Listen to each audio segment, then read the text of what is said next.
sir, good morning. How are you po? I'm good. I'm fine, and it's a good day. I am Mr. Jose Alan Acopanda, the school principal of Calango Elementary School, located at Calango, Zamboanguita, Negros Oriental. My name is Lester Hap Baldivino. Uh, I am a graduate of nursing, School of Nursing, Bachelor School of Nursing in Quezon City Medical Center. And I finished my college way back 1995. And after that, after schooling, I came here back in the province to serve as a public official. I've been here at Calango for 23 long years. I started as a classroom teacher, the first grade 5 teacher here, because we're three on that during that time, 1995.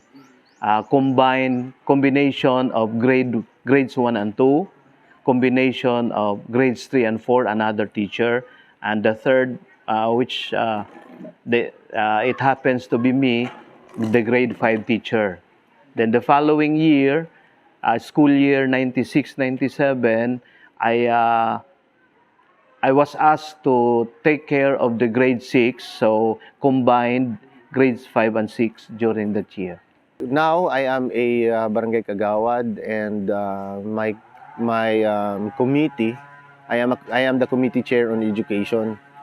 That's why this is my role now as a kagawad. I see to it that the education of this barangay will be maintained, and I see to it that all the children that is in this barangay should have an education, and I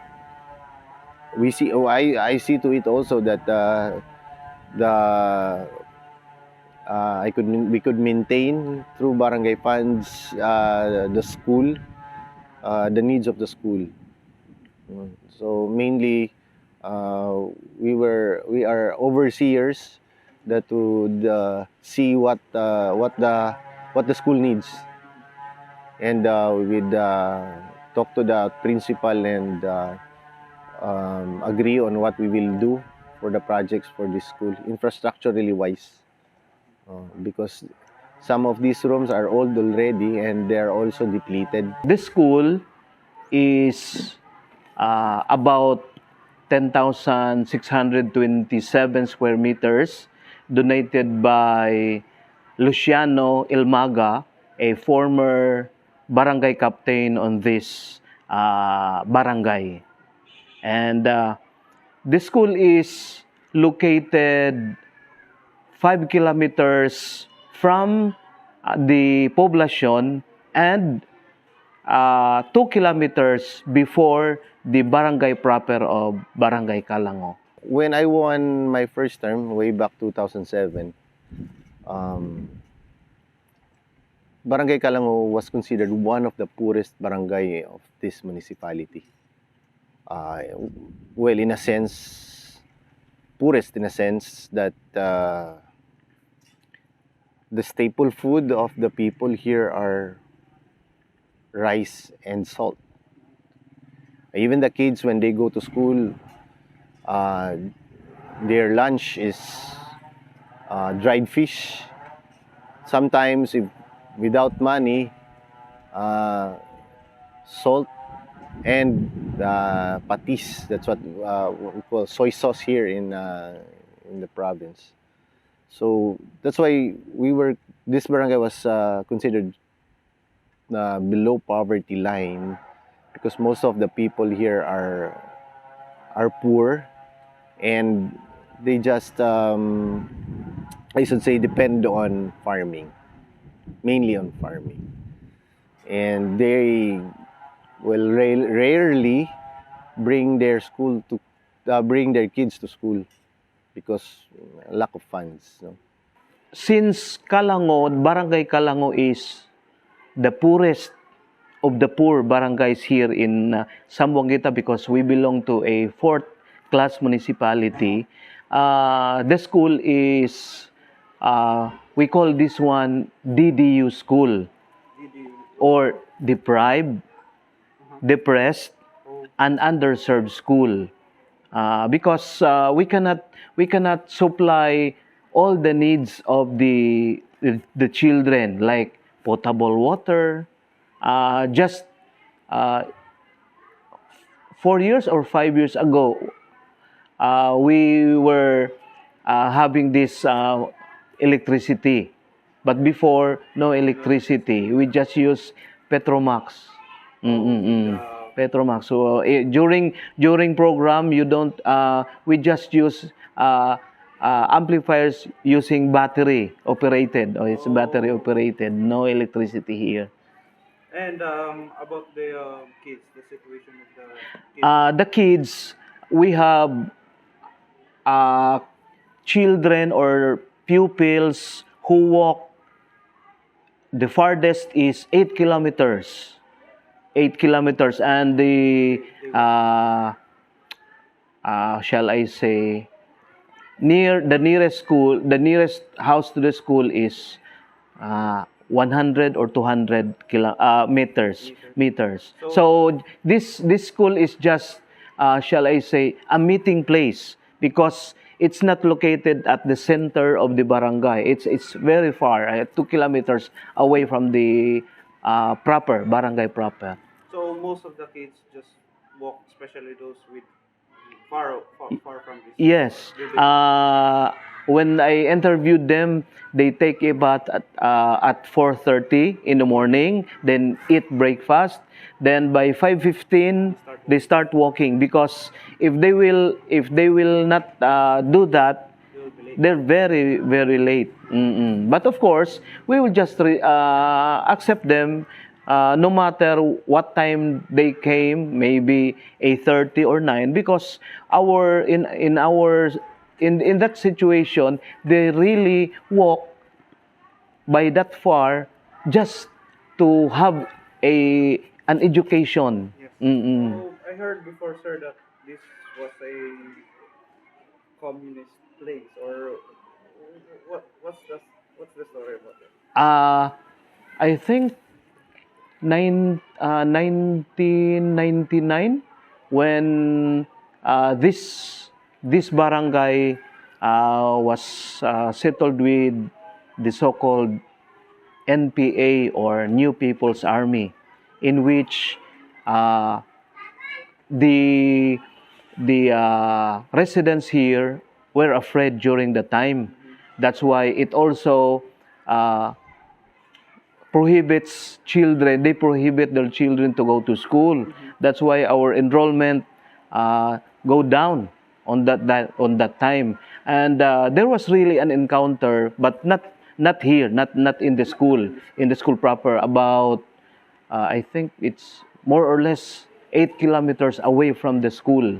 There was an encounter with the NPA and the military. But it was near, or Uh, in the school site, because this is a rolling place, we can see the mountains. We have seen the helicopters bombing those communists.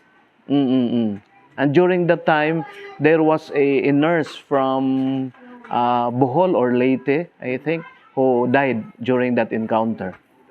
Well, when I first became the barangay captain, this barangay was considered a infiltrated barangay. Sad to say that this barangay was infiltrated by the communists, and some of the kids back then were the targets of the New People's Army. They convinced the kids to join their cause. So mostly the kids back then were influenced by communists. So that's how this barangay is really affected back then. So maybe because of poverty, they joined the cause, the communist, and maybe lack of education. It's one reason why they joined the communists. How about the current health or nutrition of the Yes, kids here? that is one of our problem because way back when 2007, when I was a captain, we had a 60% malnourishment back then. That's a very very big problem for our barangay back then because nutritionally wise, the kids are their nutrition is not in good health, no, because mainly because they're poor, and the diet that they are eating is not that not that good for their body. What do they eat during lunch? During lunchtime, as I observed, because uh, they asked me, "Sir, let's eat." Then I will say, "Okay, what's your bayan?" Then they're afraid they will close their lunchbox because it's cereal, corn. Then on top of that is a piece or two pieces of dried Dried fish. fish. That's the only thing. It's very sad to teach what are the kinds of food that our body needs, but we cannot support. The parents cannot supply because most of the people here are farmers. Farmers. And then the kind of soil is clayey. That's why they can plant vegetables, but during rainy season only. In the dry season, no, they cannot plant because there's no water supply in the barangay. Mm-mm. What prevents the students or kids from going to school? uh, Most pupils, or for our out of school, what prevents them is first, uh, you know poor families have many children. So that's why during planting season or harvest season, uh, the bigger one or the older sons or daughters will have to take care of the kids, their brothers, little brothers and sisters. So that's one. Another is because their parents go to the farm to harvest or to plant, uh, they will they take care of the kids, and so they also cook the food in the house, so that when the parents come, they have something to eat from the farm, because the work in the farm is very shall I say, uh, it's very hard. It's hard work, really. So they need their kids to help them also with Yes, their yes. sleeping Mm. or taking care of their siblings. Yeah, yeah.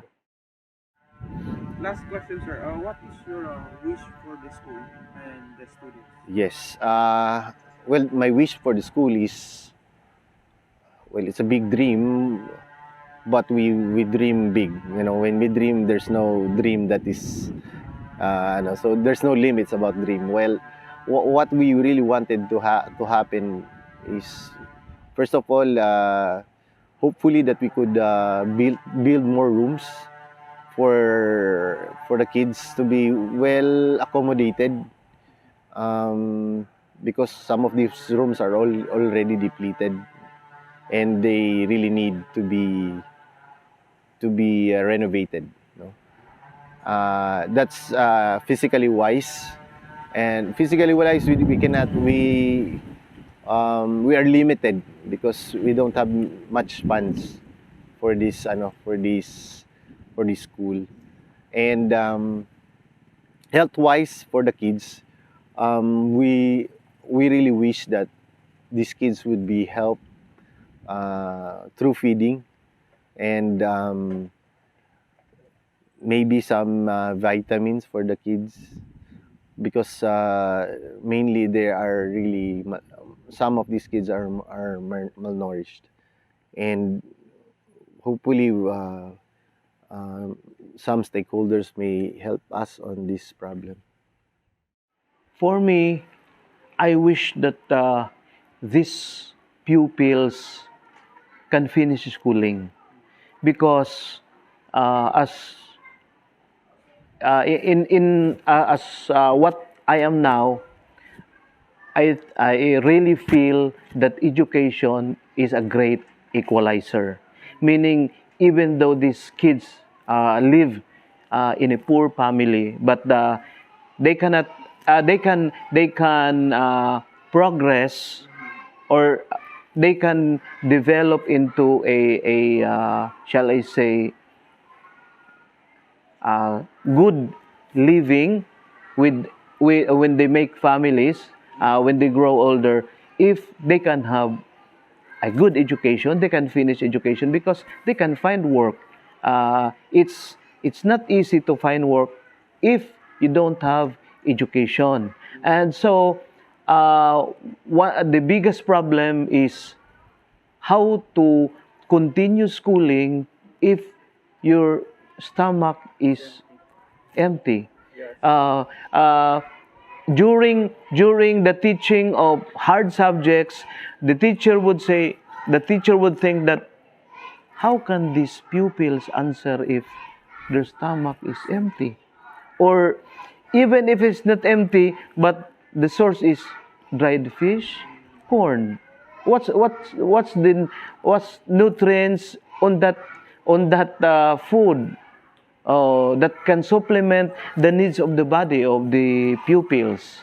That's one. If they say